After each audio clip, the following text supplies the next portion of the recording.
All right. Hello, 14ers. Welcome back to Ministry Revealed.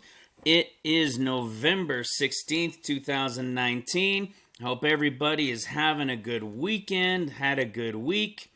Guys, today we are going to cover a number of scriptures. I said in the last one how I wanted to continue into other things, but I knew I wasn't going to have time.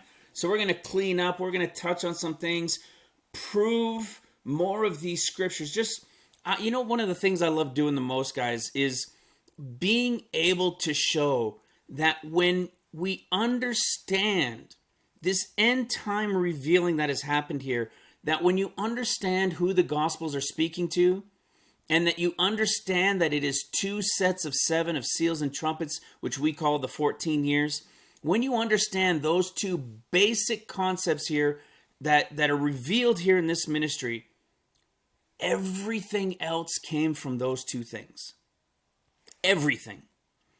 You can now read the Gospels in a way that you've never been able to see them before. Things that have been frustrating, and why are they speaking so differently about the same type of story in the different Gospels, and why are two of them speaking about it and then one of them isn't? So we're going to do that a little bit here today among some other things, and it'll tie in a little bit with what we were talking about in the last one, showing, with the Psalm 29 and this connection to Ezekiel. Again, like I said, when you understand it's 14 years and you understand the book of Hosea, 14 chapters, was done on purpose by the Spirit. When you understand Zechariah with 14 chapters, it was on purpose by the Spirit. But we also know, and this is something I'm going to show some of this video here. All right, I'm going to show some of that video a little bit later. We're going to spend a few minutes in there because it was sent to me. I guess it was Michelle Steele had sent it with Keith and maybe some others, and Keith sent it to me, and man, my jaw hit the floor. He's not talking about scripture. He's talking about a government program, something the government had worked on for many, many years, and something happened at a certain point that in history going forward, in the future of history, things were not taking place the way they had as they'd been doing this for many decades. That things were stopping at this point and everything was converging. Guys, it is so awesome. And so we're going to build to that today. Even where we end up starting in this, you're going to see how it connects to even a word that this guy talks about, that this guy brings up. And this word is only found one time in Luke. It's so awesome. All right, so we're going to touch on these things. We're going to go into that stuff, and we'll tie it all together. All right?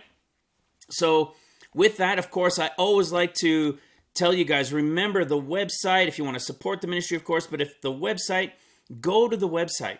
It's ministryrevealed.com. Click on the here. How about I just go to it real quick? Click on that.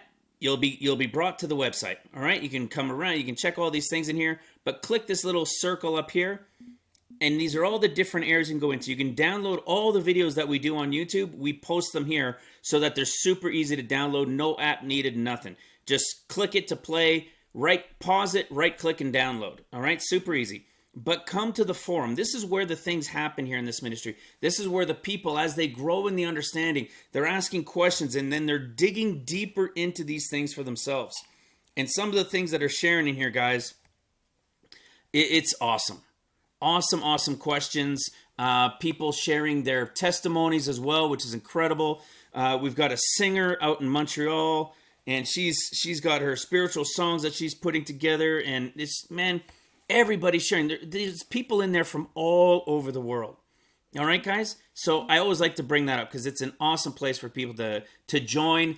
And after being beat up, going to some other channels, maybe some other ministries, you can actually ask questions here, and you'll have somebody ask you. And if they couldn't answer it and they think I might know it, they'll post Ministry Revealed in a comment so that it will come to me. All right, so I don't have all the answers, but maybe I can help with it, and maybe I will have an answer in that case.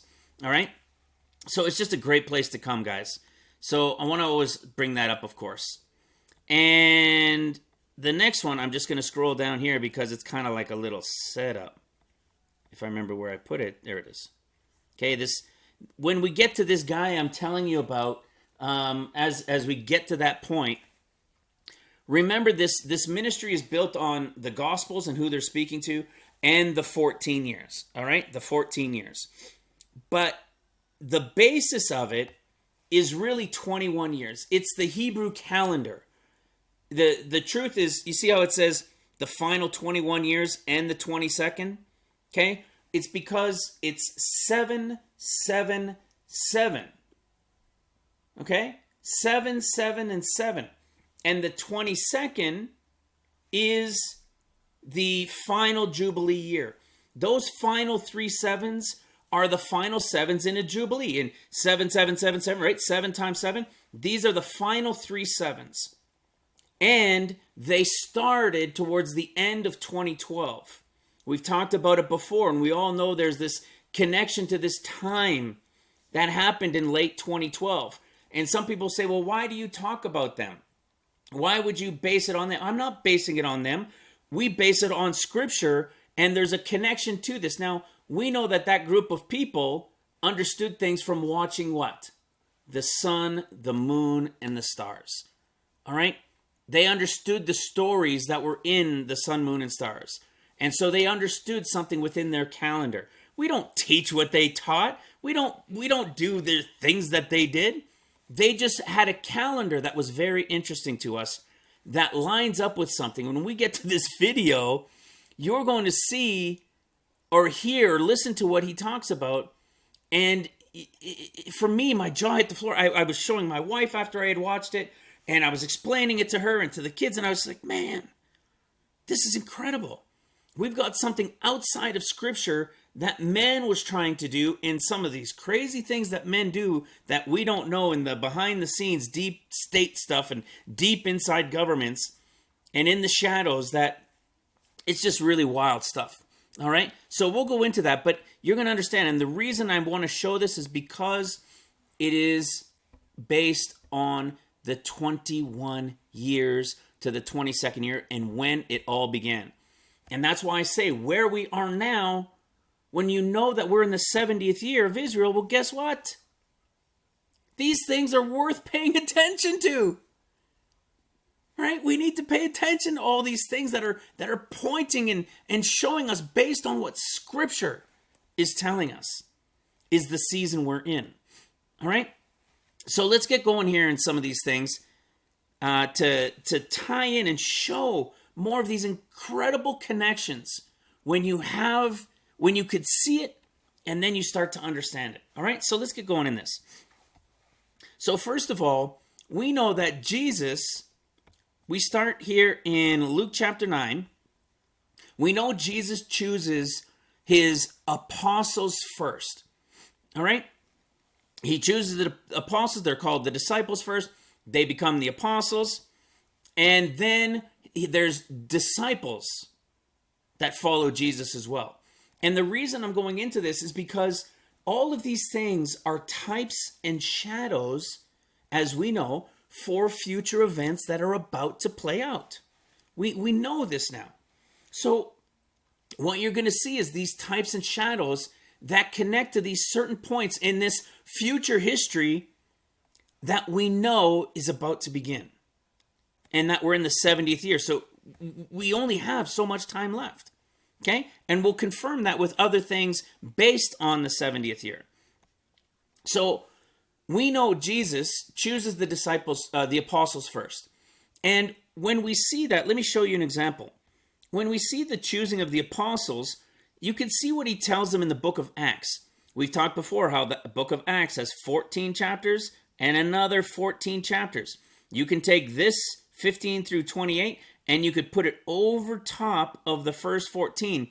And hidden within it is end time understanding, scriptures being told that speak in end time understanding. That's what this ministry does. It is revealing end time understanding of scriptures. And so when you put those two sets of 14 over top of each other, you're seeing it from one point of view and from another point of view during a 14-year period. Well, when we're here in the book of Acts and we're talking about this portion that starts with the apostles, you see that who do we have here in Acts chapter 1? We see it's the disciples. All right? The disciples were the ones that saw Jesus go up when he was taken up, right?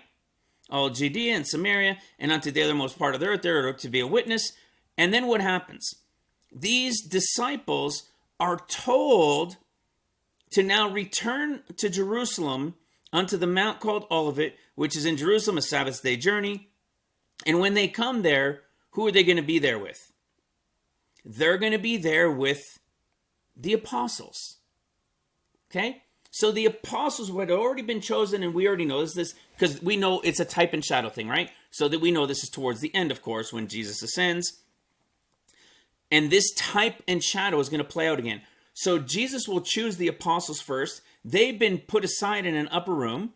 And the apostles, the disciples were the ones that went out, right? They were the ones with him doing this work for this 40 days.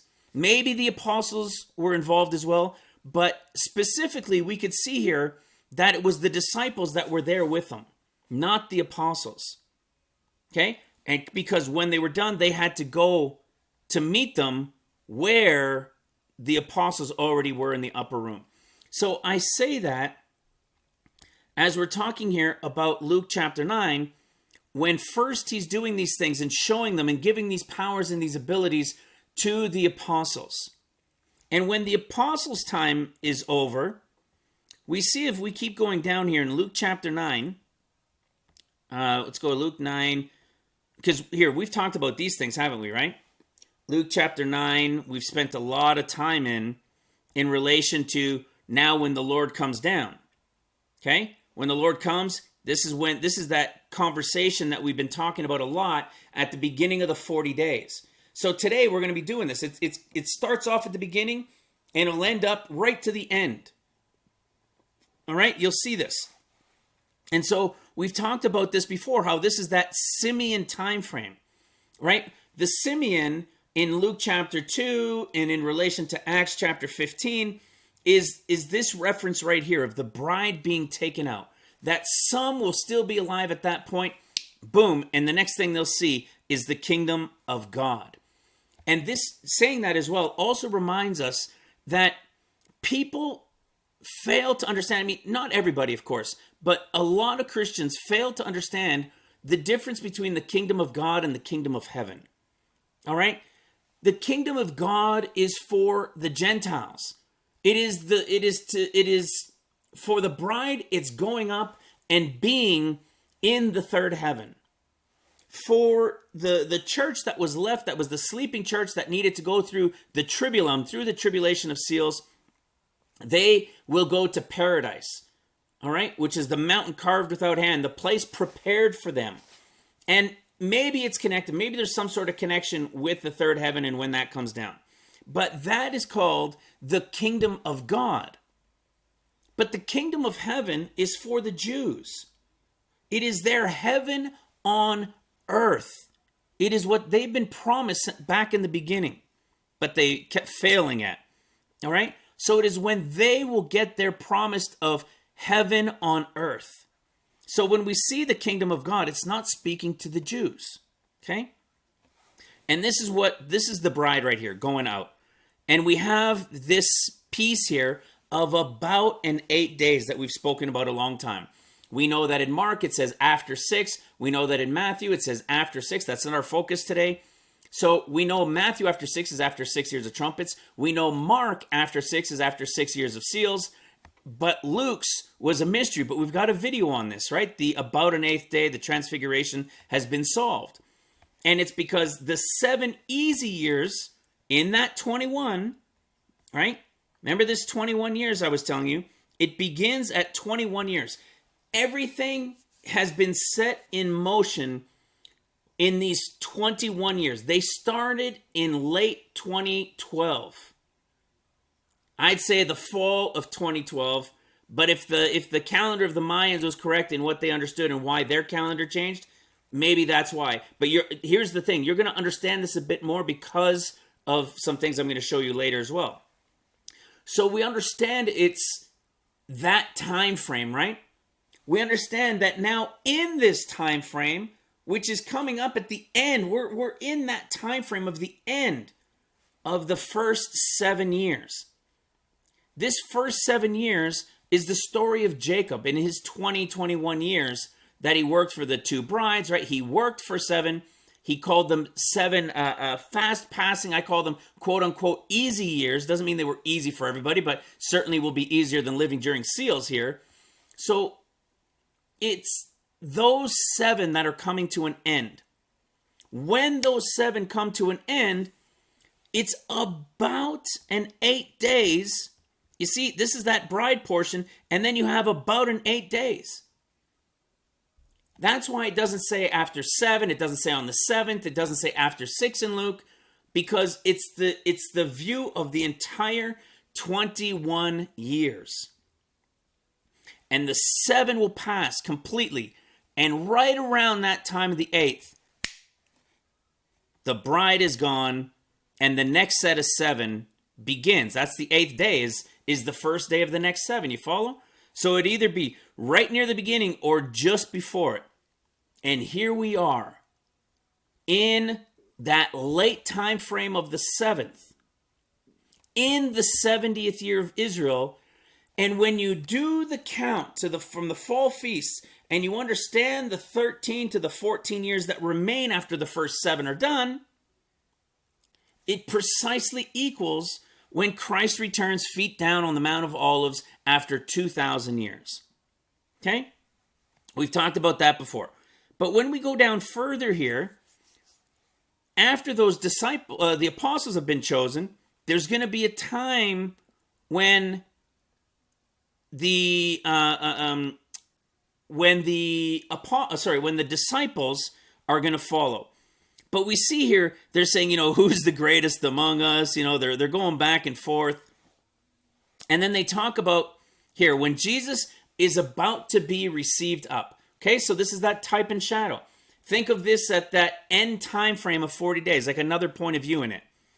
And it says, and it came to pass, Luke 9:51, and it came to pass when the time was come that he should be received up, he steadfastly set his face to go to Jerusalem and sent messengers before his face, and they went and entered into a village of the Samaritans to make ready for him. Okay? This is the buildup. This is as these messengers are going out to prepare the way, if you will. Okay?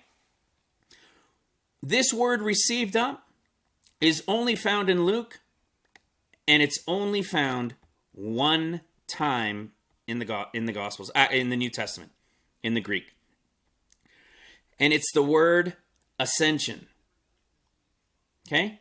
Just very important. Something just to kind of keep in the back of your mind in relation to this word for ascension and relating to Jesus and this time that we know there's going to be that period of time when the bride is taken out. All right? We know it's about an 8th day. We know these 7 years had to pass. Now, if you watch some of the older videos, like say 6-8 months or a little bit longer, we thought that Israel was in the 70th from May of 2018, right? The whole world told us Israel was 70. So we were trying to connect these things based on what the world, on them celebrating their 70th, when in reality they weren't yet 70. Oh, they claimed the land, but they were not yet defined as a nation until they had their elections. Once they had their elections and a winner was decided and they had a government established now, then they became a nation. And that is the wool that has been pulled over our eyes. And why no pastor or teachers are really talking about it much anymore, and most of them, 99%, aren't talking about it at all, because they fail to understand. They say, well, now what? We've known a generation is 70. 70 came. Now what do we do?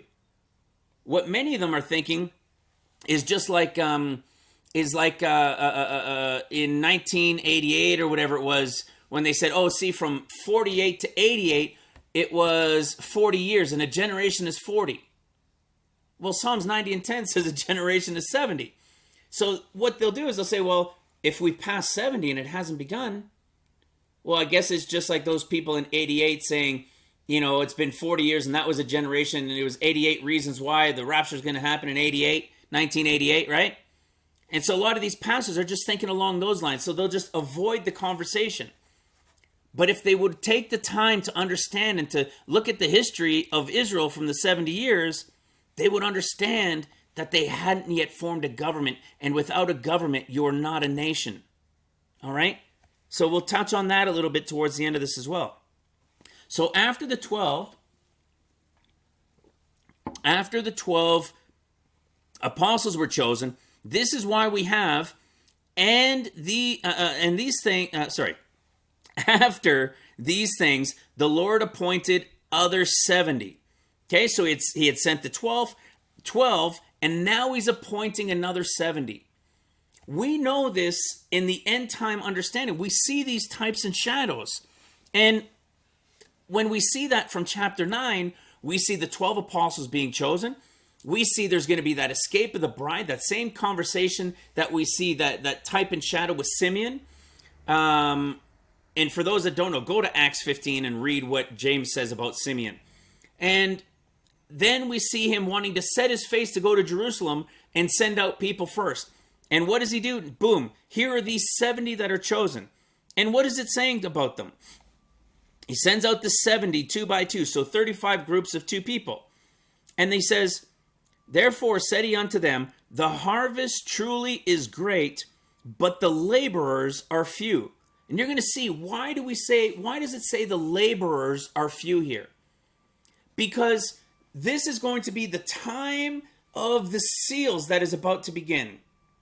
All right, this is still that 40-day portion, but the time of the seals is about to begin.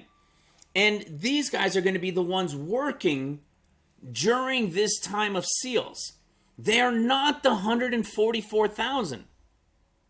All right, the 144,000 we've talked about before, they're the ones that are going to work trumpets. They're the ones that you see on Mount Zion with the Lamb. Well, when does the Lord come on Mount Zion? All right, at the beginning of trumpets. The 7 years of seals are done, and in 2026, late 2026, boom,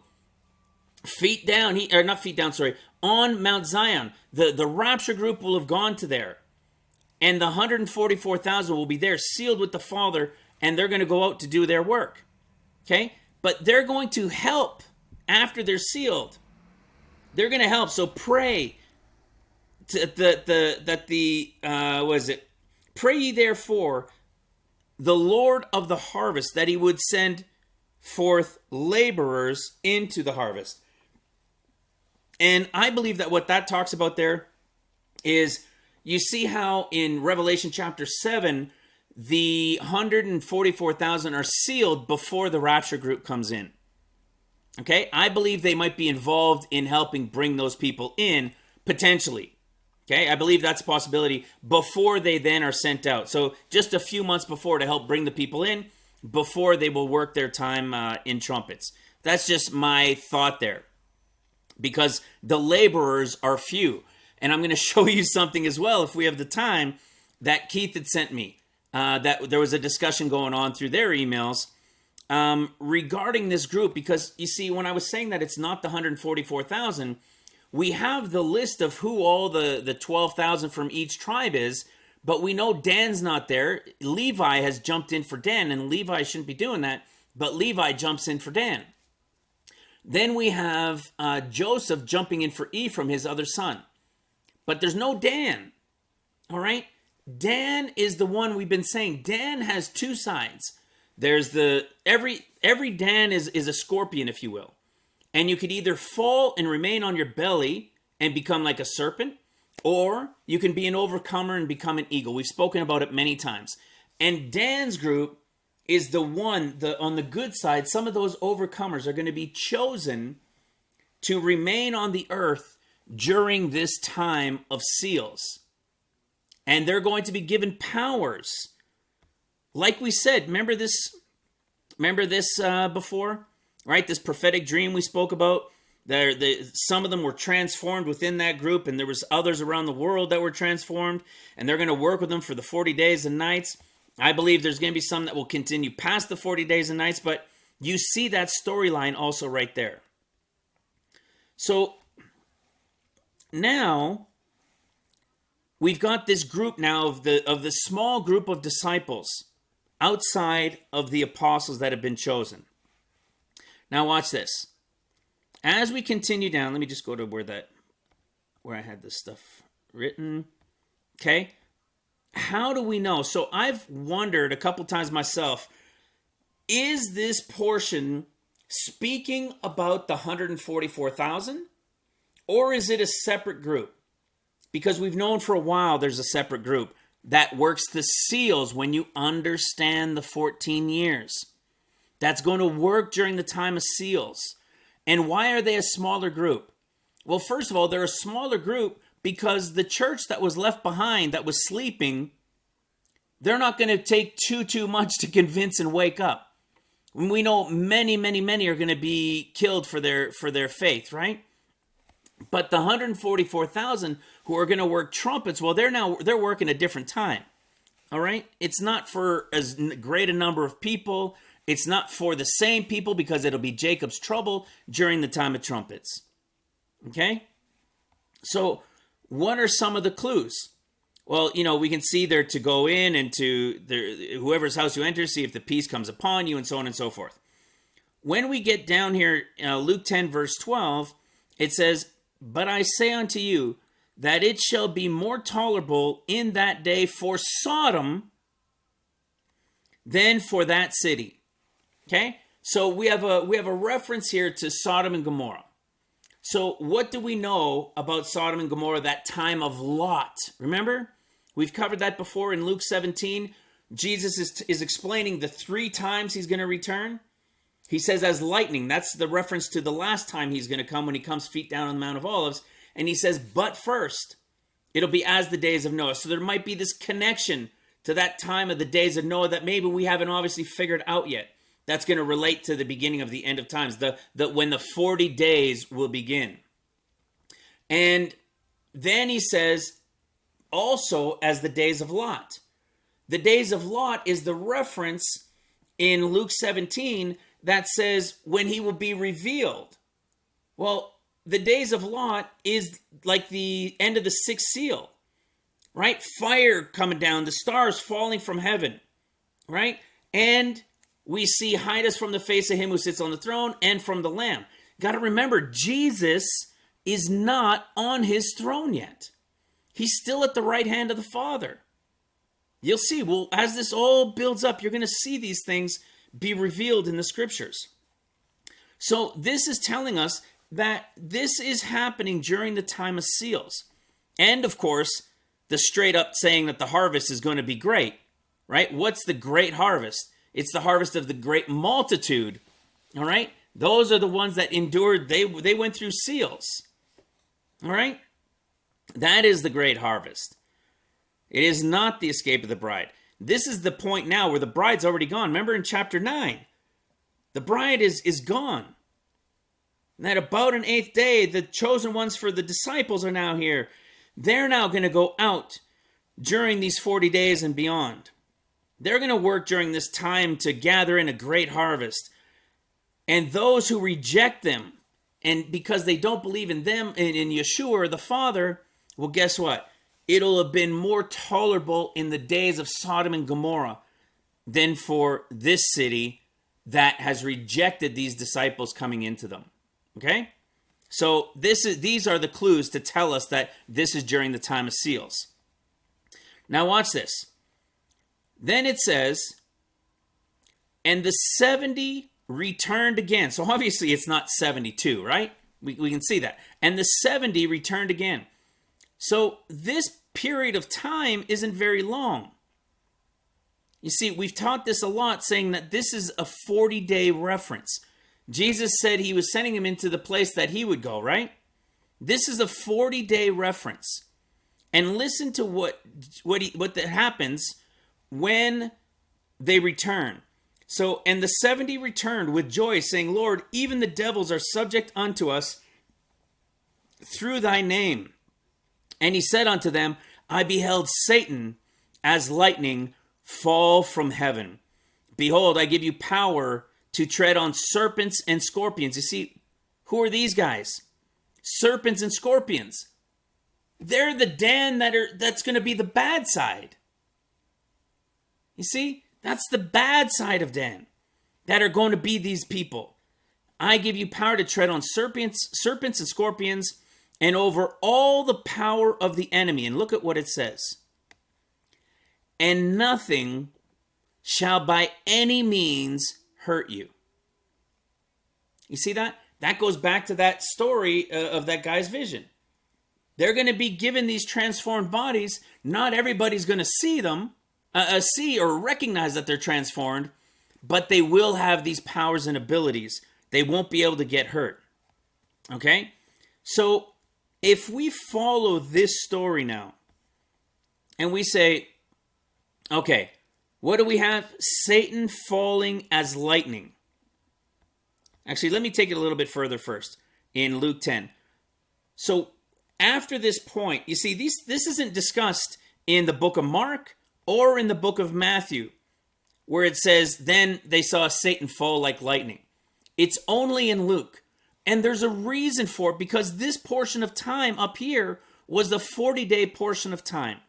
Now we've got Satan coming down like lightning. Well, guess what? After the 40 days, we know something else happens, don't we? After the 40 days, what's another type and shadow that we have? We have Genesis and the story of the ark. We've covered this many times as well. And it came to pass at the end of 40 days, Noah opened the window of the ark which he had made, and sent forth a raven. Who's the raven? The raven is in its dusky hue, and the raven is a representation of what? The Arab. All right? The Antichrist will now be sent out. That spirit of Antichrist will enter the person of the Antichrist. Okay? So we've got this same type and shadow. What's another type and shadow that can even prove again that it's the Arab? The same story is here in Genesis 16. Right? Abraham has his first child, and it's Ishmael, because they had heard the affliction. Right? He will be a wild man. His hand will be against everybody, and everybody will be against him. And how old was Abraham? Abraham was 86 years old when Ishmael was born. When was the promise then made? The promise was made in the covenant when Abraham was 99 years old. So see, after 13 years, and Ishmael was 13 years old. You see, after 13 years, there's a covenant made. And they all had the foreskins removed, right? Everybody in his household. And then what happens? To start the 14th year, the promise, when Abraham is now 100 years old, the promise of Ishmael comes. And what is it? 14 years later. The story of Genesis with the ark is what? 7 and 7, right? After the 40 days, you've got the raven goes out and the dove, and then you've got 7, and then the dove goes out, and then you got another 7, and then the dove doesn't come back anymore. 14 again.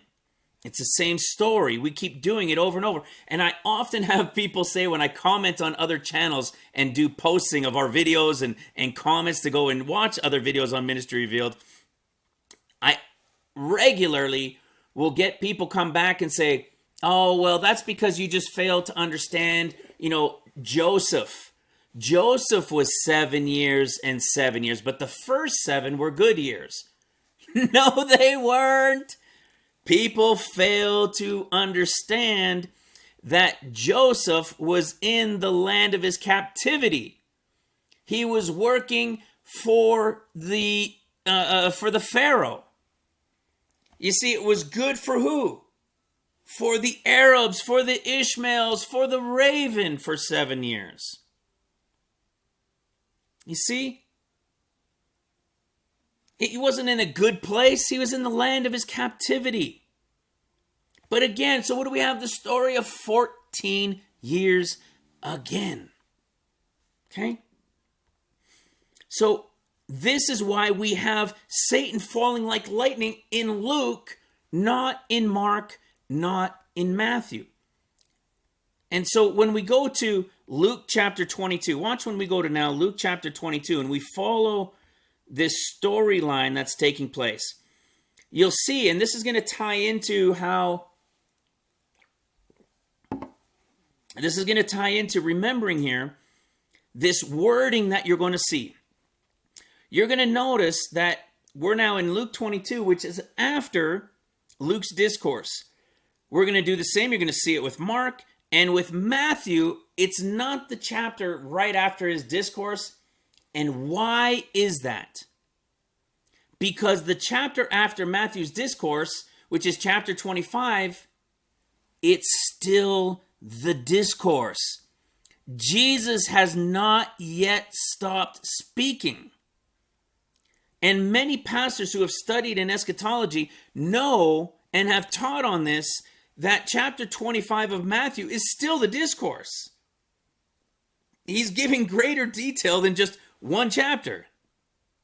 It goes into the next chapter, which is also the discourse, and which is why, because it's not on the single page and it seems to end like the others, or like Mark, that, it must not be the discourse anymore. But many who have studied know that it's the continuation of the discourse. But one of the other things, like we always say, if you're always taught from the book of Matthew, you fail to see and understand the way the scriptures were meant for us to be understood. Luke is speaking to the bride. Mark is speaking to the church that's left behind. And Matthew is speaking to the Jews. And virtually every pastor that teaches from Matthew, in particular in end times teachings, that always go to Matthew, they even know it's written to the Jews. They even know it. Maybe not a lot of the smaller ones on YouTube that have these tech, quote unquote, ministries, but it's written to the Jews and the majority of people know it. Yet they don't go to Mark or to Luke very often, which is speaking to the Gentiles. You see, it's a mess. It's a mess, and I've talked about it many times. It's a mess because they don't understand who's speaking to who. Okay, we've talked about that so many times. We've got videos on that as well. So watch this when we go now into Luke 22. Here we are in Luke 22, and what do we see when Satan has now fallen as lightning from heaven? What happens? Well, if we follow the end time scenario, we had the apostles chosen, then the disciples, and they went out and did their work. They did some stuff for 40 days, which is literally this 40 days that is about to begin after the bride is taken out. It will begin right away. And at the end of the 40 days, what do we see? At the end of 40 days, Satan having fallen like lightning, right? The spirit of Satan now enters into Judas. And when you read this understanding, when you read these in Matthew, Mark, and Luke, in the synoptic gospels, you do not read in Mark or in Matthew Satan entering Judas. Many will say, that's this way of looking at it, it's this way of looking at it, and they're just giving a different perspective about the same. No, they're not. They are telling us in an end time understanding. The mystery is hidden in understanding who the Gospels are speaking to. Then you can start to understand why they speak differently. And why this is because the raven, Ishmael, Satan, the devil is going into Judas, the Antichrist. All right, the type and shadow of the Antichrist. It's the raven. All right, and the end time we know it's the Arab. We did a video on this. I did a video, I don't remember. It wasn't too long ago. But I called it one of those very, very important videos. I called it like one of those just so important videos. And the reason was because people, we failed to, oh shoot, where is it? We fail as Christians to realize that the Arabs have their own book too. But as Christians, a lot of times we're too afraid to go look at it, right? Or to get some understanding from it. But when you know who you belong to, you know you're belonging to the Lord. We're trying to gain understanding on what the enemy's plans are as well, so that we can wake people up, because we know the majority are going to miss it. We know the escape, the bride is only 10% of the church, all right, of the churches. We know that. So by going and studying it, we can understand more about the enemy.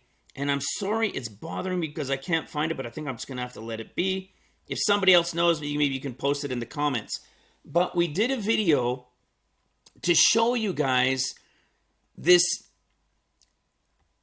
difference, the way that the Quran talks about.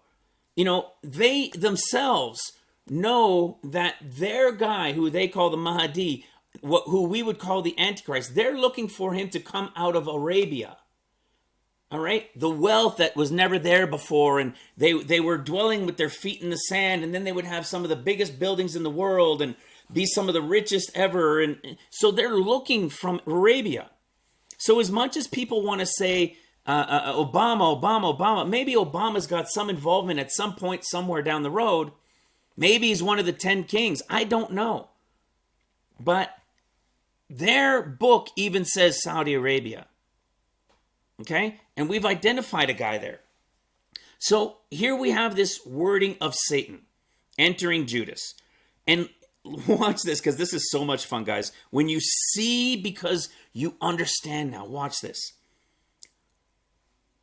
Judas was covenanted, okay? Luke 22, verse 5. And they were glad and covenanted to give him money. Why aren't we given the amount of money here? Satan enters him. That's our clue, first of all. Okay, Satan enters. We know. Okay, we've got a clue here into the wording, because we know it's now the beginning of the 14 years. The raven has gone out. But we have here just covenanted with money, but we don't know why it just says money. Why don't we have a dollar amount? Okay, when we go to the book of Mark, watch this. Mark 14, verse 10. This is what happens, guys, when you can understand who the Gospels are speaking to. Watch this. Mark 10, verse 14. Oops, no. Where are we? Right here. Verse 10 and 11. Okay, and Judas Issachar, one of the 12, see, nothing there about Satan entering them. Nothing at all. So if you only had one gospel, you'd have an incomplete picture. Well, why is that? Because of who they're speaking to. You see? Let me prove it. Verse 11. And when they heard it, they were glad and promised to give him money. Again, what do we have? Nothing about how much money it was. And what do we see? It's after his discourse, chapter 13, and here it is, the plot to kill Jesus. Remember in Luke, it was chapter 22, after Luke's discourse of 21, and it's the plot to kill Jesus. When we go to the book of Matthew, this gets really awesome. We'd say, okay, there's Luke's discourse 24. We go to 25 and we're like, oh, well, that's not it. But if we go to chapter 26, there it is. The plot to kill Jesus. And isn't it interesting that only in Matthew's, in the book of Matthew, do we have, and it came to pass when Jesus had finished all his sayings, he said unto his disciples, verily, So only the word finished is only found here in Matthew, which means to end. That is complete. Isn't that interesting? Why only in Matthew does it say complete? That's right, because if you go read the starting of the discourse, and by the time you get to the end of the discourse, everything has ended with them, the sheep and the goat. We'll cover that a little bit later. The sheep and the goat, one's on his right and those on his left, and then being cast out into eternal fire. And then after he had finished these sayings, you see, that's the reason for the word finished being thrown in only in Matthew's. It's telling us that's when it'll all be over, because it's in the book of Matthew. Well, watch this. Let's keep going in Matthew and watch what we see. The betrayal now of Judas in the book of Matthew.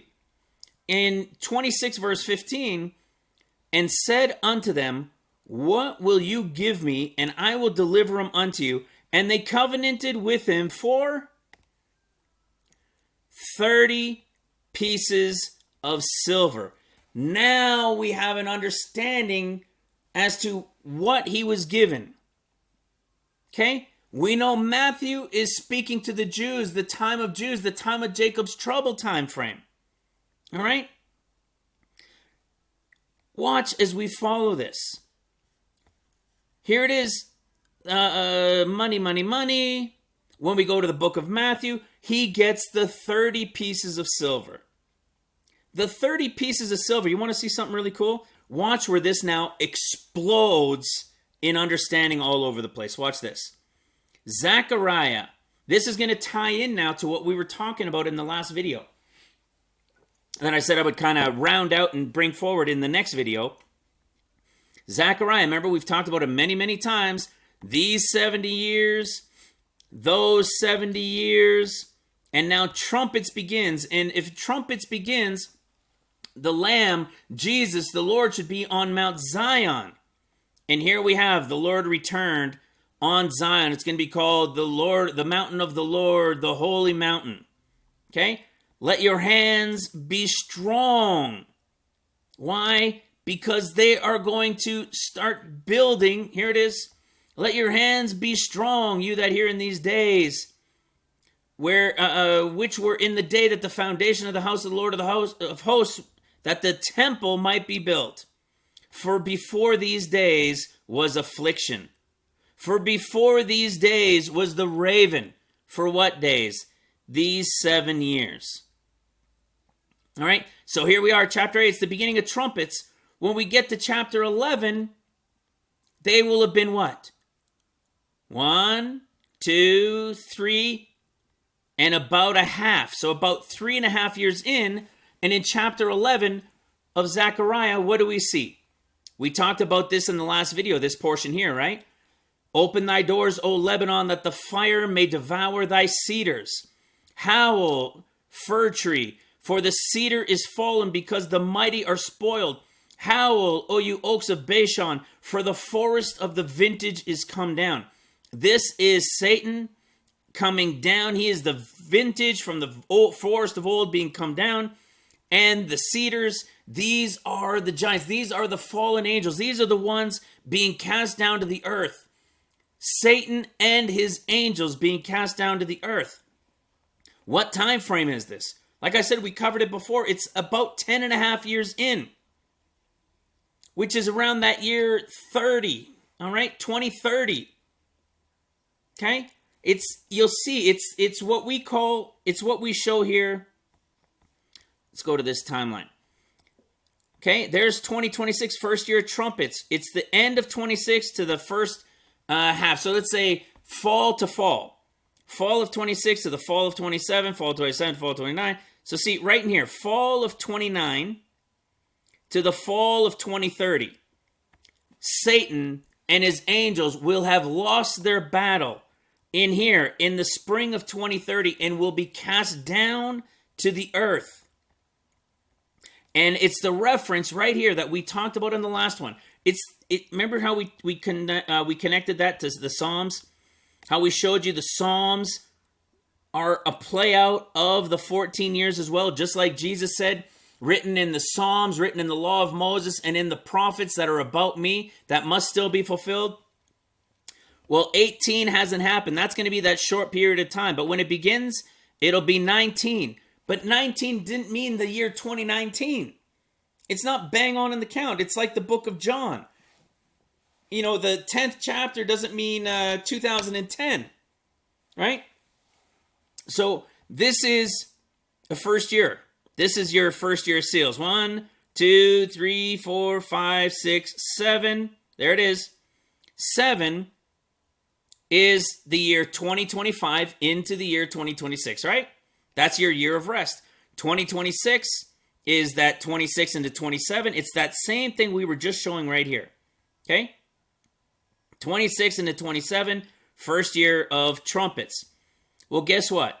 When we get to chapter 29, that would be what? 1, 2, 3, and somewhere in a half years in the 29th chapter.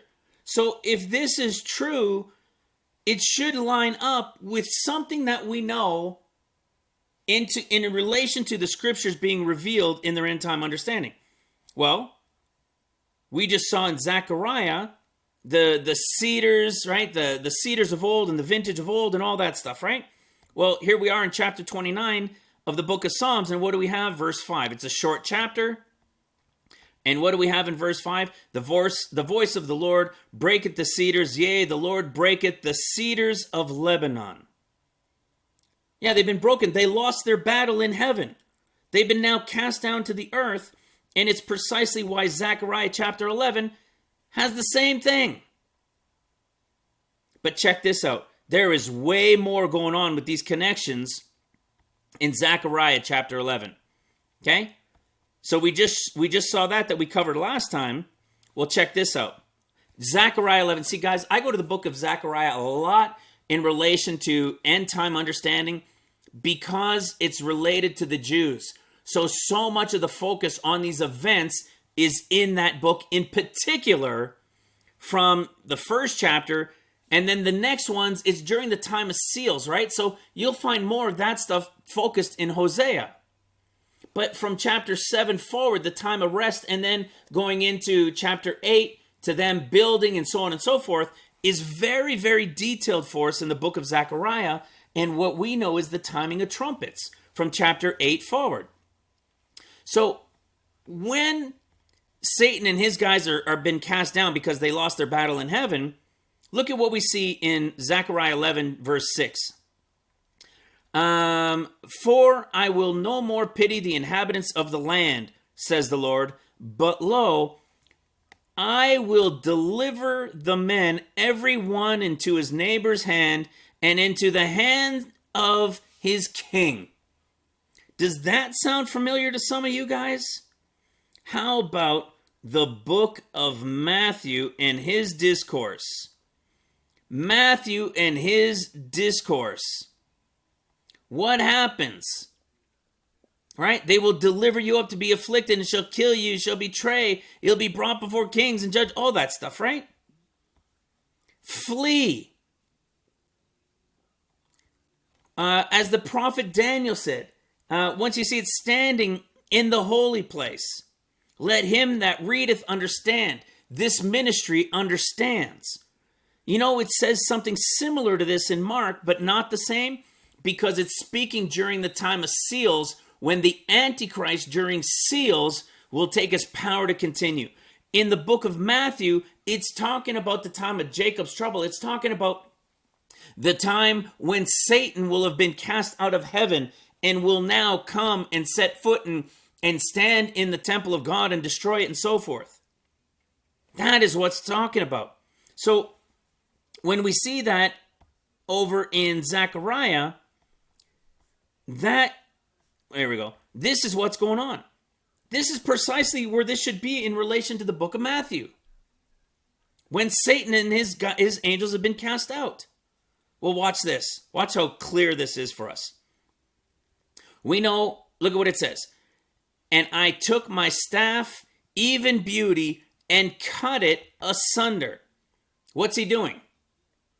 He's breaking his covenant, that I might break my covenant, which I made with all people. This is Jesus breaking the covenant that he had made at the end of seals, at the beginning of trumpets. Yes, there was a covenant made with all nations, but he's going to have to break it. Why? Because Satan and his fallen angels have been cast down to the earth. They have lost their battle in heaven. And Yeshua, this is what Daniel 9, the Messiah, the Prince, he's going to be there for 3.5 years. But then he's going to be cut off, but not for himself. Why? Because the people of the Prince that shall come. You see? And look at what happens. See, guys, this is all type shadow stuff. In verse 12, Zechariah 11, and I said unto them, if you think good of me, give me my price, and if not, forbear. Look at this. So they weighed for my price. What did they weigh? 30 pieces of silver. And the Lord said unto me, cast it into the potter, a goodly price that I was prized of them. And I took the 30 pieces of silver and cast it into the potter of the house of the Lord. Why? Because the house of the Lord will be built. See? And what happens? For 30 pieces of silver. Matthew 26. That is why Matthew has the 30 pieces of silver mentioned, and Mark and Luke do not, because the connection is revealed to us in Zechariah. When? At the 10.5-year time frame. When he's got to break his covenant, just like we know in Daniel. Because Satan has come down and his fallen angels. And they're going to be delivered now into the hands of neighbors and before the kings. Well, guess what? You want a little bit more of a confirmation? Look at the last verse, Zechariah 11, verse 17. Woe to the idol shepherd. You have one woe thrown in this verse. Could have been a number of words. Didn't need to be woe. Do you know why it's woe? Because just like we read in Revelation 12, remember we've got a video on Revelation 12, the entire chapter is a really up high overview without going too far into nitty gritty about the 14 years from start to finish. Verse 2 is where the tribulation of the seals begins. See? Man-child and then caught up, there's your rapture. Then you have the 1260 days of that other woman that fled into the wilderness. That is the 1260 of the first 3.5 years of trumpets. What else is going on during those 3.5 years, during that 1260 of trumpets? Michael is fighting against Satan. Michael with his angels against Satan with his angels are fighting during this 3.5 years, the first 3.5 years of trumpets. And we've shown this even with the timeline, all right? First 3.5 years of trumpets are from 1, 2, 3, 4 trumpets taking place. When a third of this, a third of the water, a third of the trees are going to be burned. All of those things are happening outside of Jerusalem that's being rebuilt. And that is surrounded by the 2 witnesses protecting them, casting down fire and torment, and all those things that they're doing to protect the land. Okay? Once Michael and his angels have finally defeated Satan and his angels, they're going to be cast down to the earth. Okay? Who? The devil and his angels, right? The devil and his angels. The devil, Satan, and so forth. Okay, that old serpent called the devil and Satan. So you have the devil and his angels. And when they're cast down, what does it say? Rejoice ye therefore, therefore rejoice, you heavens, and you that dwell in them. Woe to the inhabitants of the earth and of the sea. You want to see where else we get that wording? Okay, that's Revelation 12. Watch if we go to Revelation chapter 8 that tells us about the woes. Watch this. Okay, we have the trumpets beginning. You had the 1, 2, 3, 4 trumpets. And then look at what it says. The 3 trumpets are now done. In Revelation 8 verse 13. And I beheld and heard an angel flying through the midst of heaven, saying with a loud voice, Woe, woe, woe to who? Woe, woe, woe to the inhabitants of the earth, by reason of the other voices of the trumpet of the three angels which are yet to sound. The first woe is the fifth trumpet. Woe, woe, woe to the inhabitants of the earth.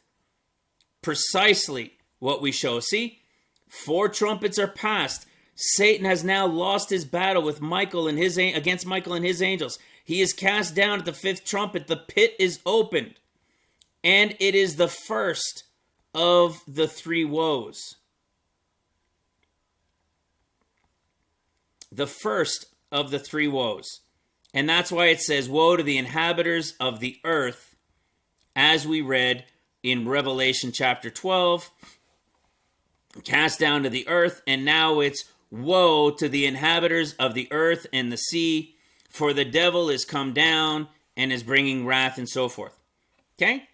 We see the same storyline being played out over and over again, and we've got these clues right into Zechariah showing us the woe, showing us the 30 pieces of silver as the representation in Matthew, showing us the breaking of the covenant that he will do, which is after the 3.5 years of being on Mount Zion and they're rebuilding the city and the streets, as we read in Daniel, to when they're going to flee in Matthew, being brought before kings and so forth, and when Satan is going to be cast out. Zechariah 11 is jam-packed with these things. You see, we have that connection to the same year frame of that 10.5-year time frame as we did in Psalms 29. The same 10.5-year time frame. See, Revelation 12, I was saying, there's your, and was caught up. That's about 6.5 years in, right? The half year of rest comes next at the 7th seal. And then you have 1260. When the 1260 is done, the first woe to the inhabitants of the earth. He's going to go after the women, and she's going to, after Judah, she's going to fly away into the wilderness on the wings of an eagle, where she will be nourished for a time, comma, and times, comma, and half a time, 3.5 years. You got 3.5 years away. You have 3.5 years of 1260 with the battle in heaven. And you have the first 6.5 to 7 with the caught up.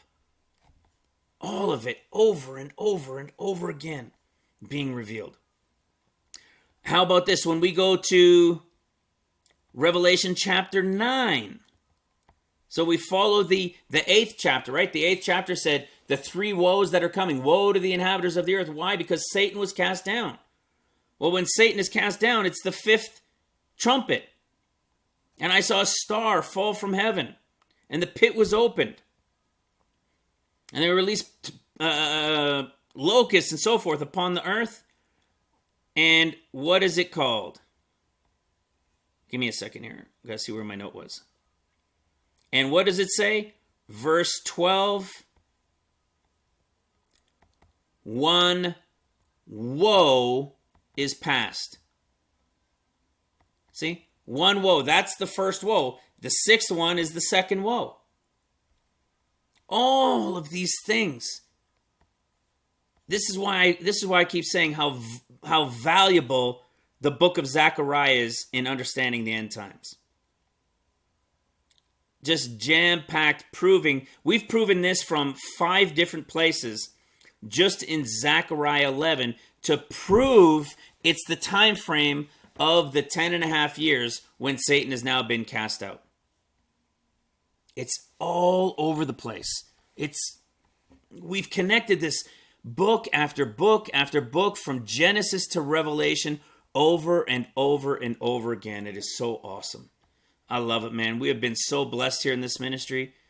I don't know why God is using us like this, man, but it is exciting.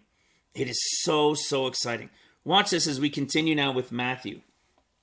Okay, we were showing how, like I said, in Luke, We had Luke's discourse, and then we had the 40-day portion and this stuff taking place, right? Or after the 40 days. And we know why it's Satan. We've understood that now. We see that it's right after the Luke's discourse, and there's no word for finished here. We go into Mark. We see Mark's discourse in chapter 13. We go to 14, and nothing with finished here. And then we see, of course, the betrayal and no amount of money being declared. We come into Matthew. We go to 24, but we have to skip over 25 and go to 26.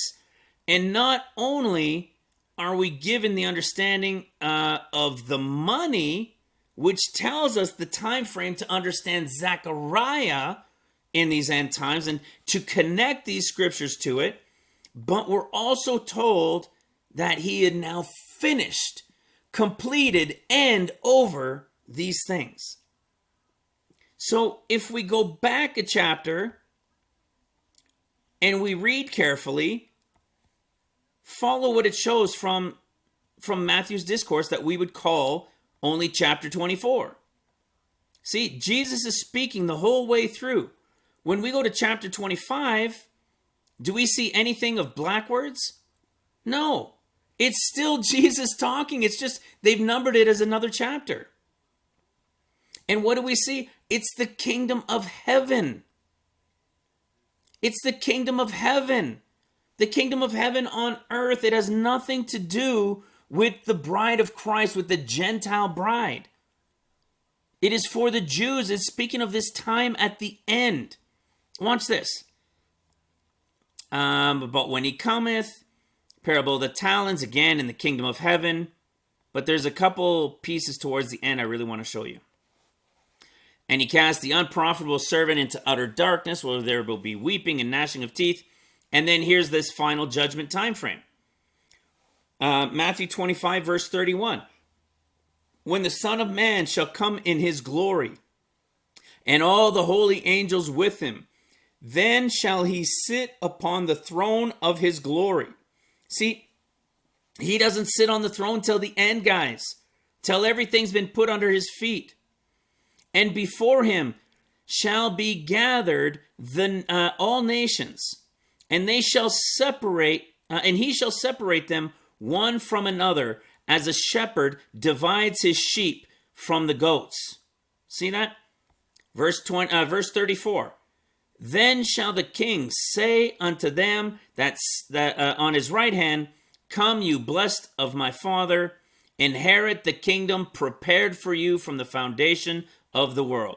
I was hungered, and so forth. We know this story. And you fed and you clothed me. Listen to this. Verse 41. Then shall he say also unto them on the left hand, Depart from me, you cursed, into everlasting fire, prepared for the devil and his angels. Did you hear that? Prepared. So all you cursed on my left hand, you goats on my left hand. You see how the world likes to promote that a lot lately? There's something new, goat came out that's been promoted, but we know they like to say GOAT, right? LeBron James and all those guys, GOAT, the greatest of all time. Man, that would suck. Enjoy your greatest of all time here on this earth. I'll take the sheep on the left. Sorry, the sheep on the right? I know it's not for us. We're talking about the Jews at this point, right? But here he is talking about this separation. And what happens?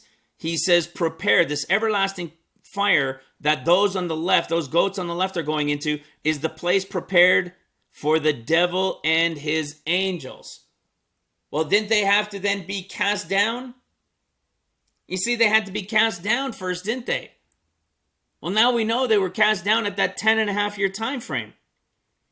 And so cast down at that 10.5-year time frame, they're going to have power to wreak havoc for about 2.5 years. And then Jesus will return feet down on the Mount of Olives in the fall of 32. Satan will have had 2.5 years and his fallen angels chasing and wreaking havoc and destroying the city and so on and so forth, except for those, of course, that have taken the mark. When the fall of 32 comes and he returns feet down on the Mount of Olives, there's one more year where, as we saw in Revelation 12, we saw that they're staying away, right? Those that fled into the wilderness on the wings of an eagle, they're staying away for the full 3.5 years. So Jesus, the Lord, will return with one more year left to go. Well, guess what year that is? That's after 13 years now, right? We got to the point of 10.5. You add about 2.5 and you've got your 13 years. When 13 years are over, remember how the story started? Remember in the earlier part? It was what? Jacob with the 21 years, right? The 7 easy that are coming to an end now. Then we had the 7 years of seals. And then Jacob makes a covenant with his father in the 20th year. After 20 years, right? So if we remove the 7 easy, you have 7 years of seals, and you have the 6 years of trumpets, and what? That's 13 years. What story is that? That's the story of Ishmael and Abraham unto the promise come at the start of the 14th year. You see, it reveals itself over and over and over all these ways. So the Lord comes after 2.5 years, whoops Satan, cleans everything up, however you want to say it. And then what? Once that year is over in the cleanup year, then those who were protected and nourished in the wilderness, Judah, will now make their way back to Jerusalem. You see? Over and over, this stuff reveals itself. I love it, guys. I'm sure you guys do too, but I just get so excited by this stuff. We can understand these things that were mysteries, these things that were so confusing, these things that people called contradictions, that would frustrate and anger so many new Christians that they were like, man, I don't get this. Why is it? Why would they say it like that? And all of a sudden over here, it says this. It doesn't make sense. All right? There it is. And what happens to them? They will end up in everlasting punishment, but the righteous shall be unto eternal life. You see, guys, the story of the 10 virgins has nothing to do with us. All right? It has nothing to do with us. It's speaking to the time of Judah, the time of Jacob's trouble. And for many, I understand why it's hard to grasp. And it's because we keep listening to people that are teaching the 7 years, that are teaching from the book of Matthew only, or 90% plus of what they teach is from the book of Matthew, and just think they're making points by pointing to something in Mark or maybe in Luke. I get it. I used to believe that a little over 2 years ago as well, until the Spirit started working and revealing to me these things, and I just started sharing. And it just continued and continued and continued, because I was given the eyes to see and the mind to understand and the heart to receive it. I didn't go asking people because I had nobody to ask. That was the blessing. Sounds funny, doesn't it? But that was the mystery hidden in the blessing. I didn't have anybody to go talk to. I didn't really know anybody that understood these things. So I just studied and did. And these things came to be. It just more and more and more of these things were revealed. It's incredible stuff. Now watch this. I'm going to show you some parts of this here. I don't know if I'm going to show you, 11 minutes and then another 5 minutes or so. But what this is about is this guy was involved from 1996 for a few years in a project called Project Looking Glass. There were many of these types of things going on around the earth. And to let you guys know before you say, oh, you should be showing that. It's understanding the enemy, understanding even the Lord's plan hidden within it. And he was, what we would say on the Christian side, for those on Lord's side, would say a seer. All right? He was shown through the enemy, I guess you can say, because he was working for the enemies, is like a psychic, a mystic, that like an extreme one, like they could see like intense. And They would also call these people remote viewers. Many of you guys have maybe studied or at least looked and heard of a couple videos over the years of remote viewers. These people had these abilities to look into scenarios that were asked of them and to see if this scenario and how this played out and how this played out. But listen to what this guy talks about, because what he starts talking about is an absolute confirmation for us. Because why? We're not saying, again, just because of the Mayan calendar count, no. But because all the scriptures we've been shown are showing us and telling us this is the time frame. And it just so happens it's the 70th year. And it's coming on the 7 years of the Mayan calendar. You see, this is why I was saying at the beginning, if you watch some of the older videos, it's because we thought we were in the 70th year of Israel. So we thought that maybe it was related to the tsunami in 2011. And then we realized, oh, wait a second, something's going on. Nothing's changed, nothing changed. And then 71, they turned 71 and we're thinking, oh, Lord. I'm saying to myself, Lord, help me to understand. And it took 2 months. And then I was revealed the understanding. And it was because it's because they were not 70 years yet. All right? They weren't 70 in May of 48. They did not have a government. And that is vital to understand. That's why we've got the video said, vital from sleeping. Understanding that Israel is 70. Okay? So all of these things pointing to right now. Listen to what this guy says. This is supernatural. One of the caveats that I do have some personal information that I did get personally involved in was some information that had to do with the Stargates and Looking Glass, and more specifically the 2012 problem with those projects.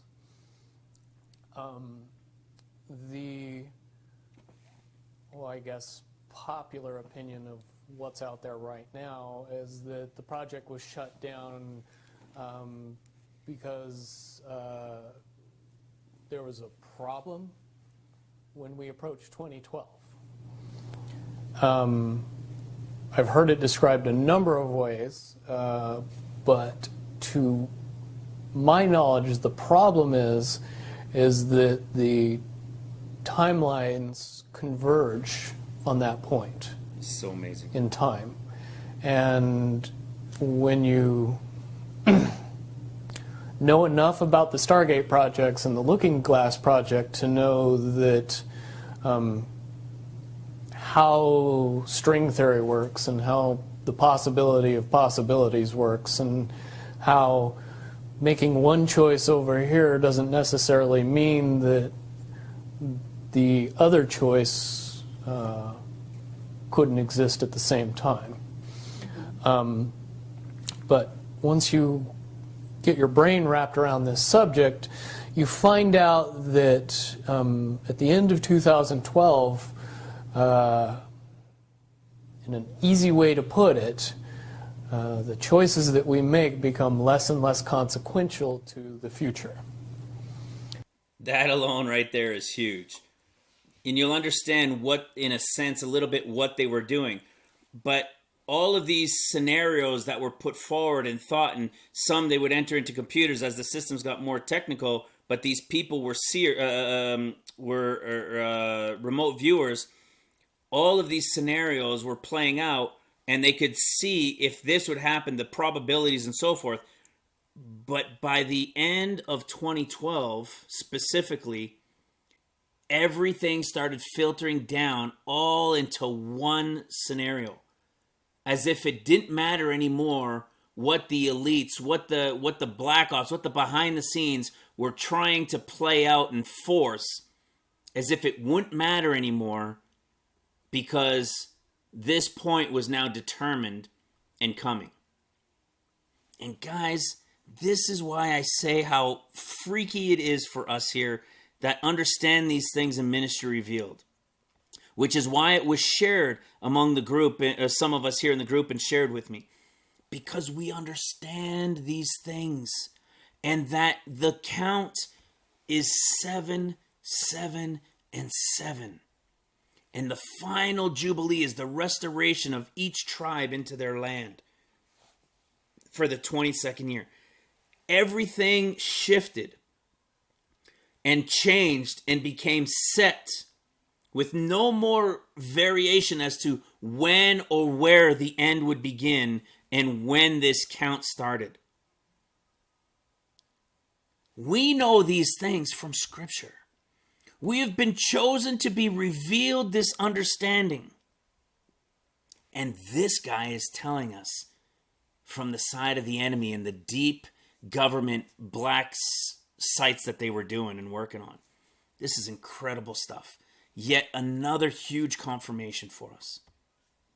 And eventually we're pushed into this bottleneck of time, no matter which choice we make. And that's important to the people that had access to Looking Glass, because they would use Looking Glass knowing the choices that they would make and the future would pop up. The big mistake was coming up with the possibility of future. And when we started using a computer to say, well, if we make this choice, it's 79% possible that this scenario happens, and 23% are possible, or whatever, I'm using round numbers, that this scenario would happen.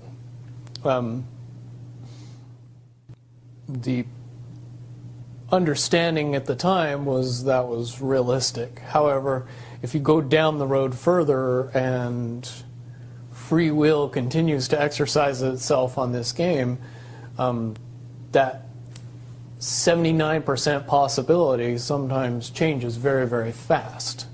But if you look at the situation in a point of time, it seems very realistic that that's the greatest possibility. What happened was people, very smart people, began to figure out that something big was coming up. Something that made it so all the possibilities of all the future scenarios of any choice, any possibility that was fed in and observed. So see, what he's saying is these possibilities that these elites, the Illuminati, whatever you want to say, these real deep behind the scenes, whatever they were wanting to feed into the system throughout the earth to change and make things happen and make things be believed and seen in a certain way, whether it was this or this or this or that, to influence these future events, would no longer take effect. It wouldn't matter what they tried to bring in after 2012. Through the Looking Glass, inherently ended up in the same future. And no decision and no possibility changed past a certain point. That's the big secret. Okay, so is that certainly 2012 in your understanding? It well coincides with December 21st, 2012.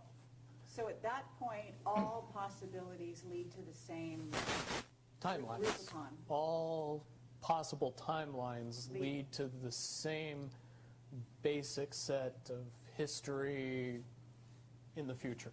And what is that history to you? Did you know that, or did you find that out? That is the big question. That is the big secret. That is what sends everybody that has all of the information, that knows everything, into a blind panic. I love it, man. I've heard this a handful of times now. You know what, guys? It doesn't send us into a panic. Why? Because we know the 7 easy years are coming to an end. Then you've got the 7 more and the 7 more and the Jubilee that ends it all. Why did they not understand? Why did it send them all into a blind panic? Why have they freaked out over what this is and why everything converges? They're probably very much more knowledgeable, and they're not telling this guy back then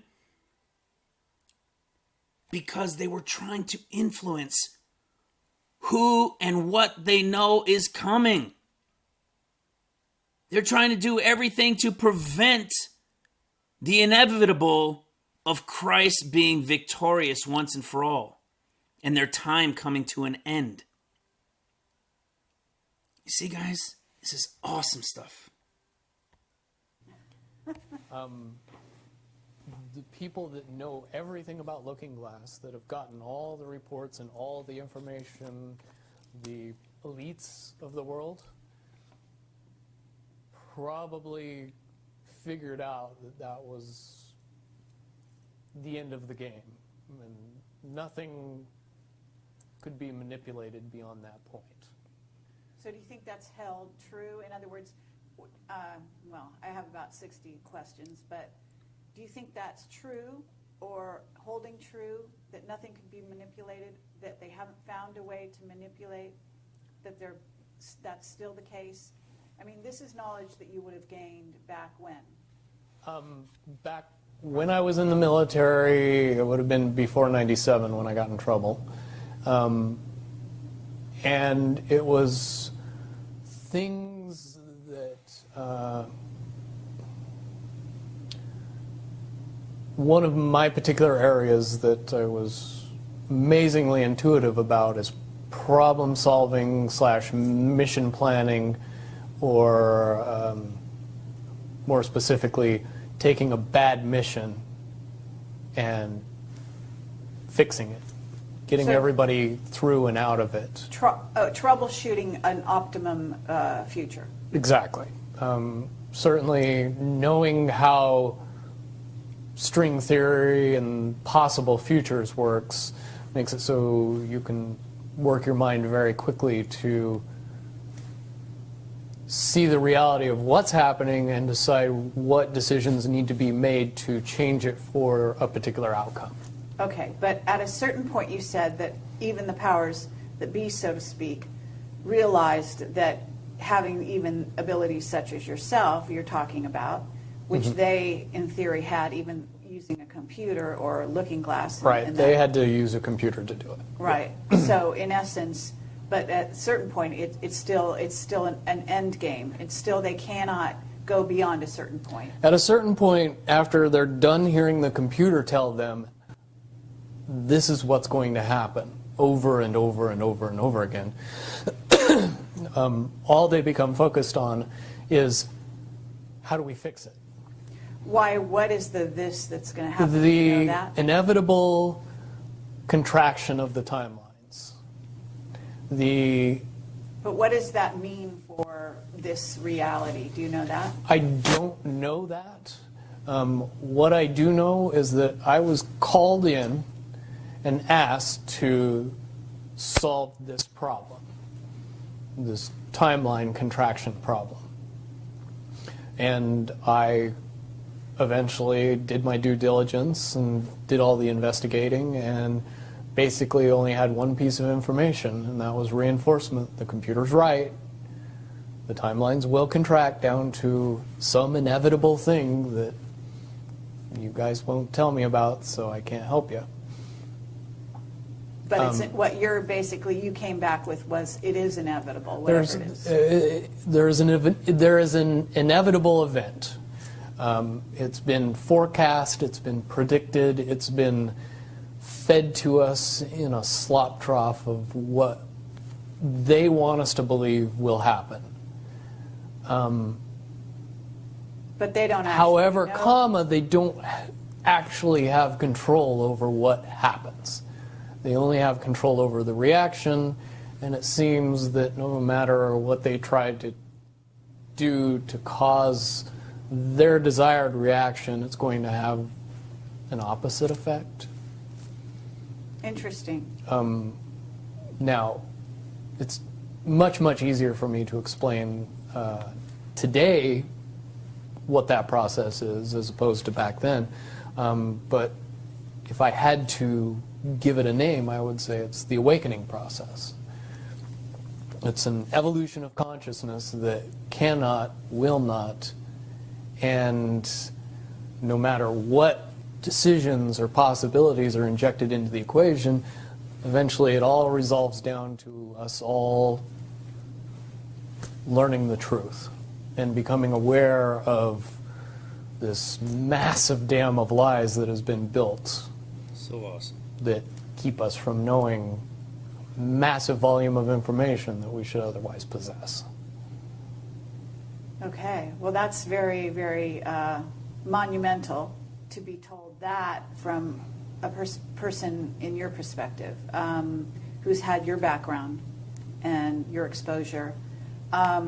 Is it your understanding that the notion that looking glass has been, that there are various looking glasses around the globe supposedly, that according to Dan Burish were shut down? Is it your understanding they're actually not shut down? I believe that they're shut down because they are all saying the same thing, and they're completely useless at this point. Is what you're saying. Right. It's like the Wicked Witch, looking into the magic mirror and always getting the same answer. Well, if you were always getting the exact opposite of the answer that you wanted, you'd stop talking to the mirror. And that's essentially what happened with Looking Glass, is not only did they not want people to use it anymore because they knew it was just going to burp out the same thing, but at the same time they didn't want anybody else to know what it was saying, I'm sure. Because that they would lose control. Because that information was of a monumental concern when I was in the military about how to prevent this inevitability. Now, at first I thought it was end of the world. Now I see end of the world as end of their world. You see, because of who he was working for back then, right? It's the end of their world. It's not the end of the world. Just like when we talk about this 14 years and this timeline and when the Lord returns, it is not the end of the world. Oh, it's going to be devastating and it's going to destroy much of the world. But it is not the end of the world. People tend to forget that, right? Because there's another 1,000 years coming after. But with the Lord here, there's a big difference in that story, right? It'll be the end of their world. They're trying to figure out these ways to prevent the inevitable of what's coming, that we understand is coming. But we know what those 7 first years were and what the following ones will be, which will be the inevitable, not the end of the world, but the end of their time. All right, check this out.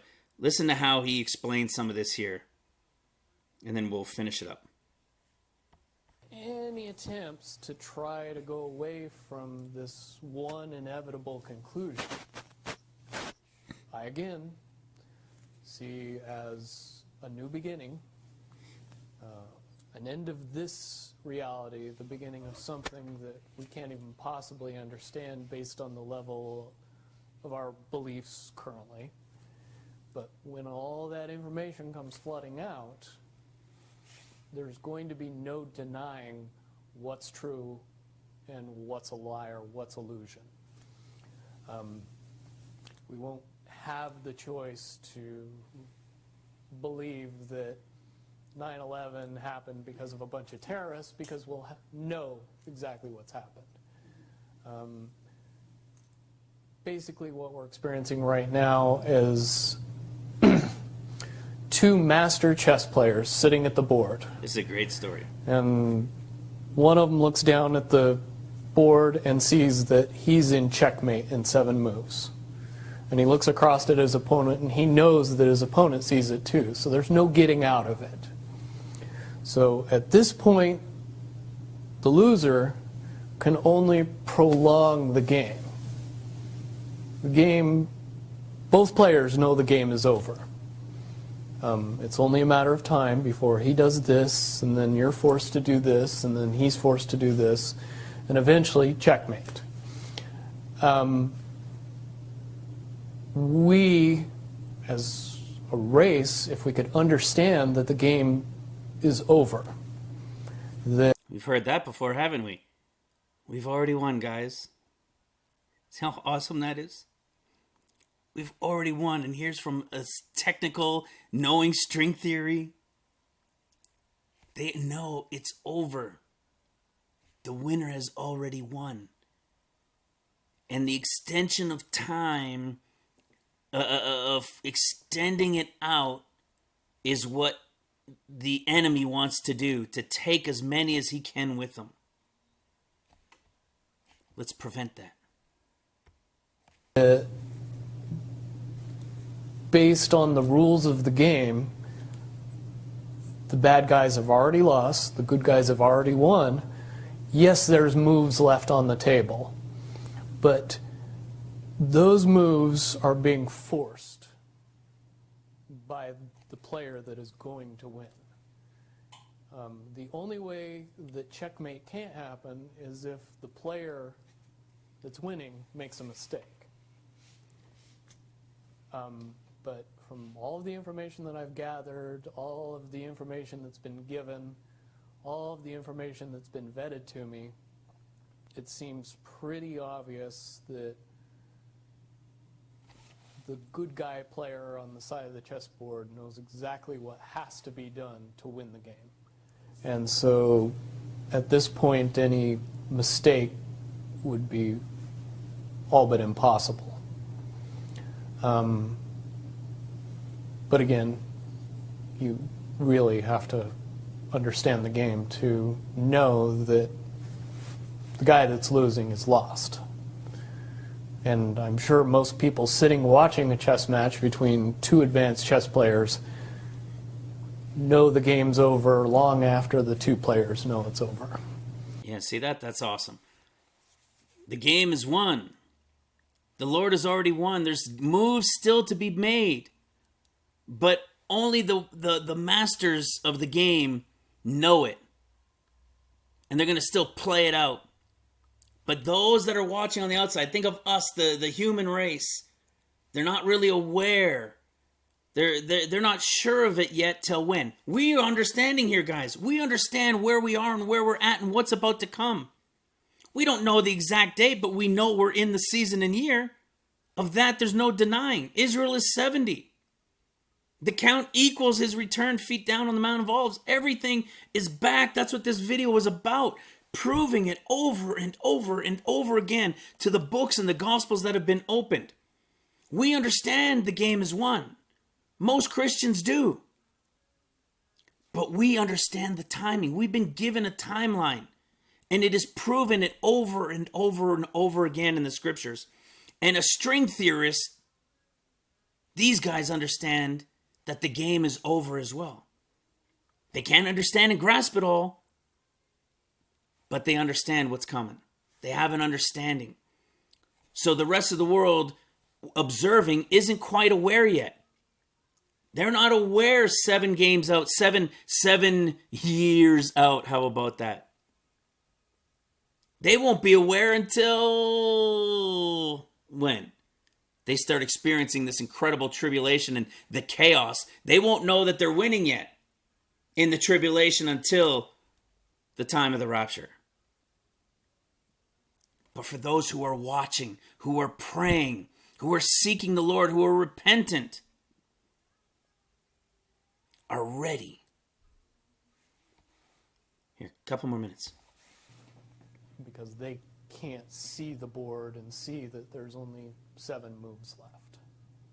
Okay, but when we come to this convergence, and again, you've seen, or the looking glass has seen up to that point. Now, let me say why I believe that it comes down to one inevitability, is because I was entrusted in getting it down to 2 possibilities. And This is funny. Both of those possibilities talked about in massive proportions, the good and the bad.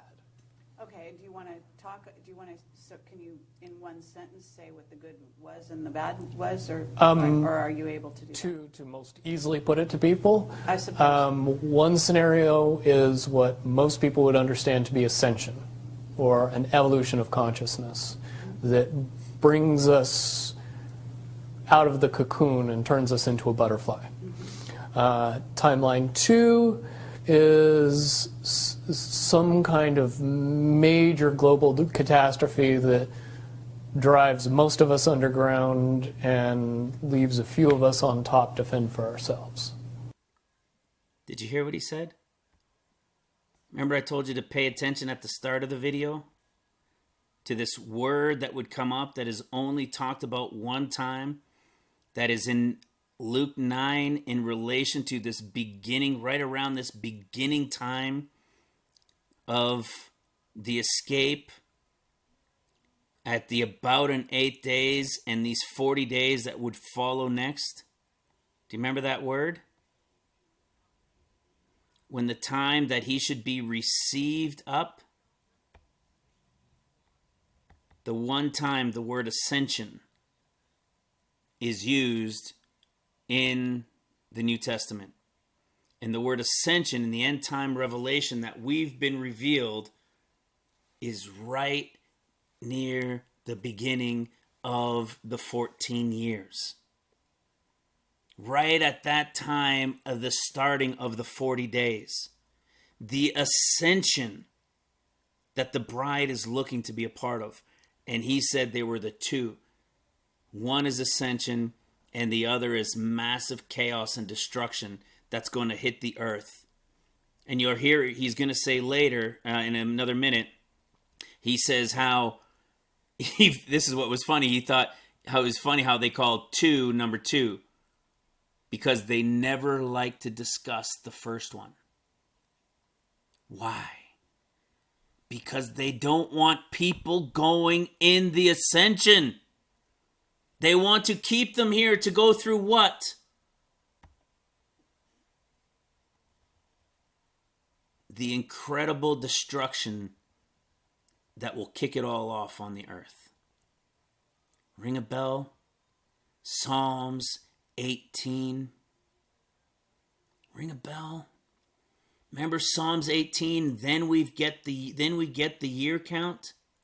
Psalms 18 has not happened. This is going to be at the escape of the bride.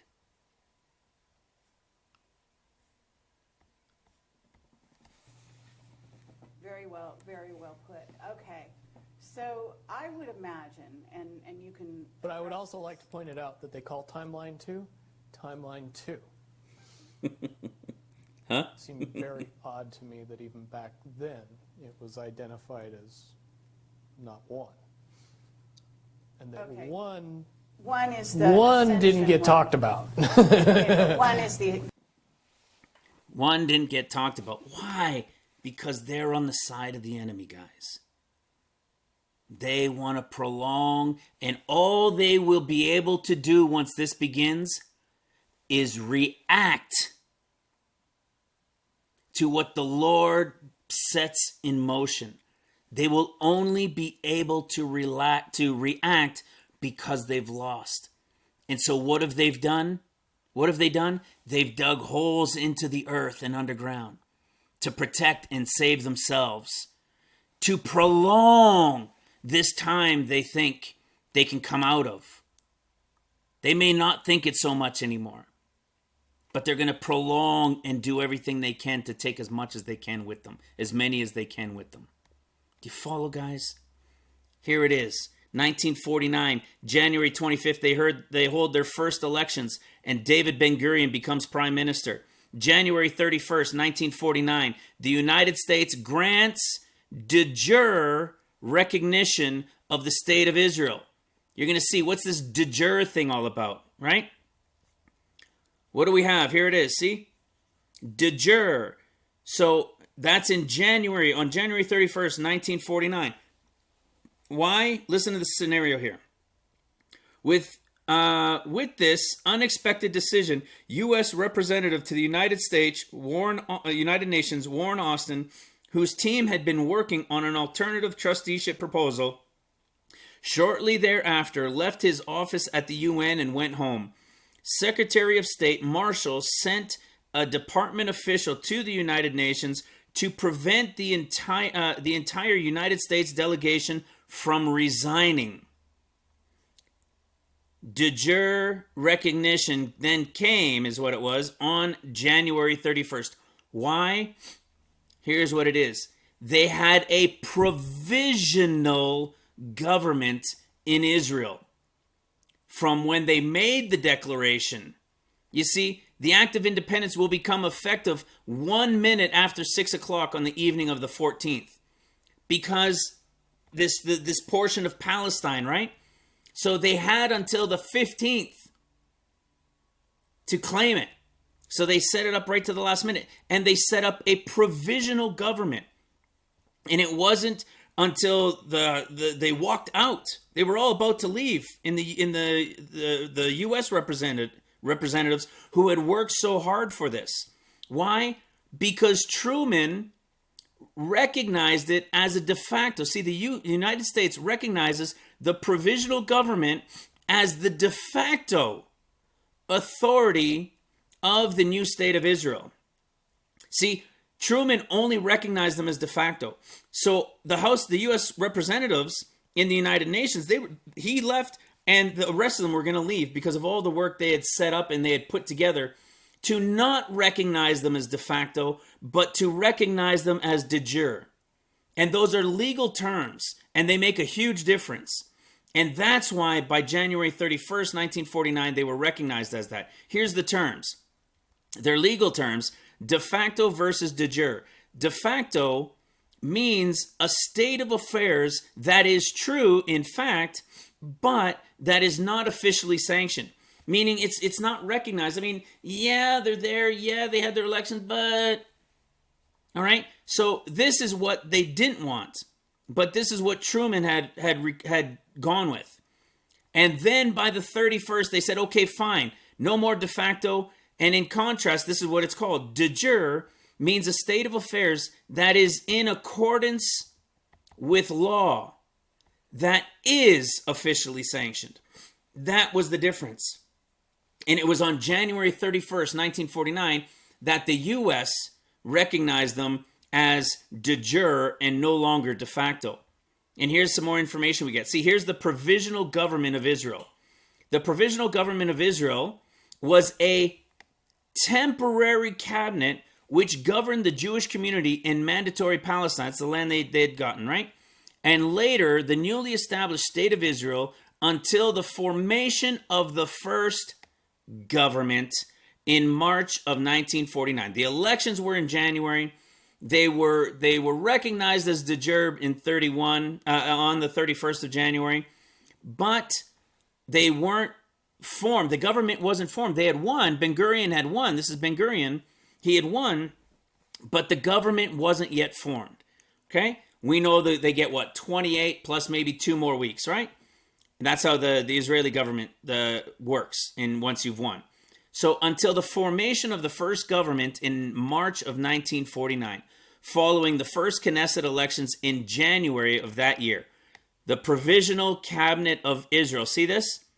It was formed on the day they declared the nation, and it was dissolved on the 10th of March, 1949, when David Ben Gurion now was the official prime minister of the newly elected, newly formed government in Israel. Even in the eyes of the Lord, not just here in the eyes of men or to say in the eyes of the UN, but even in the eyes of the Lord, you're not a nation without your government. This is the truth of the 70th year.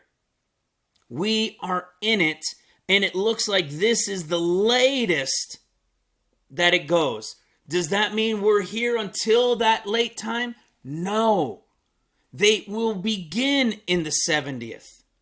Not after the 70th and in the 71st, but in the 70th. That is the power of understanding the book of Zechariah and the 14 years. And it says these 70 years then affliction began. Chapter 7 said those 70 years, not 71, not once you then got into the 71st. These 70 years affliction began. Now check this out. I'll end it with, down here. I'll end it with this, and then we'll finish up just a couple minutes. So this is something that was sent to me by Keith as well. It's called the Gospel of the Holy 12. You know, there's a lot of those apocryphal books out there, right?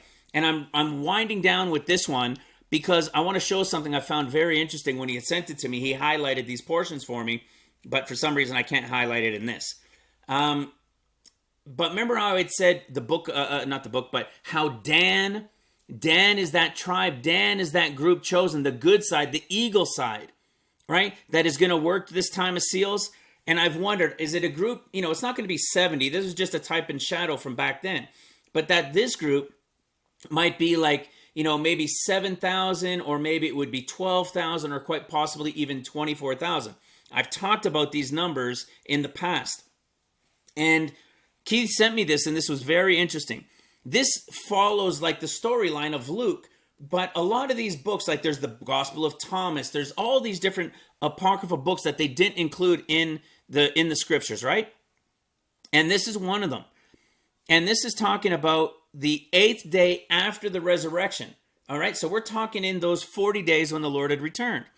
And it says, and after 7 days again, his disciples were within the other room when Jesus, then came Jesus, the doors being shut, and he stood in the midst of them, and he said, peace unto you. See, that's that portion we've talked about in Luke 24, during that time of the 40 days. Okay, very interesting stuff. But I'm going to skip to verse 8. Okay, this is Lection 88, and it's about the 8th day after the resurrection. Look what it says here in verse 8. This is why I wanted to bring it up. Rejoice, therefore, and be ye glad, for you are more blessed than all who are on the earth, for it is you, my 12,000. Let's see if it'll highlight. No. For it is you, my 12,000, who shall save the world. You see, a lot of these wordings, even when you read them in the Gospels, so many things didn't make sense to that. They were speaking to that time. They had to be things speaking to later. Well, look at this. 12,000. 12,000. Isn't that interesting? We know there's 144,000. There are 12,000 from each tribe, right? We know that Joseph stands in for Ephraim. But Dan, he's taken in by the Levites are standing in, but the Levites aren't supposed to be there. Why? Because Dan is the eagle working during seals. We talked about Priscilla and Aquila. Aquila means eagle. They're the ones working the time of seals. And what would that tribe number missing be? 12,000. They're the ones that will be given this power. You know, in Luke, it talks about the 70. But in the end time, in the type and shadow for the end, probably a lot more like 12,000 who will be the ones sent out throughout the earth during the time of the Gentiles. Amazing stuff, guys. Amazing stuff. I just wanted to share that one with you real quick. Incredible, incredible stuff. Know that we are in the 70th, and that even string theorists and remote viewers and all have given us a confirmation of the exact time we have been revealed, all from scriptures. All from scripture. These other external things are just giving us assurances and confirmations of what was revealed to us from Genesis to Revelation, in the revealing of the Greek and the Hebrew word understandings and definitions with our trusted eSword program, free for everybody to download. eSword, I think, .net. Guys, we're here. Stay strong. We are moments away. Whether it's a couple more days or a few more weeks, we're here. We're here. So stay strong. Go to the forum, strengthen each other, lift each other up, share some stories, ask for prayer, listen to some good tunes, some devotionals that are there, and be ready, because we have been revealed the truth of the end times. I love you guys. God bless you. God bless your families. We're praying for you, and we'll talk to you all very soon. Bye for now.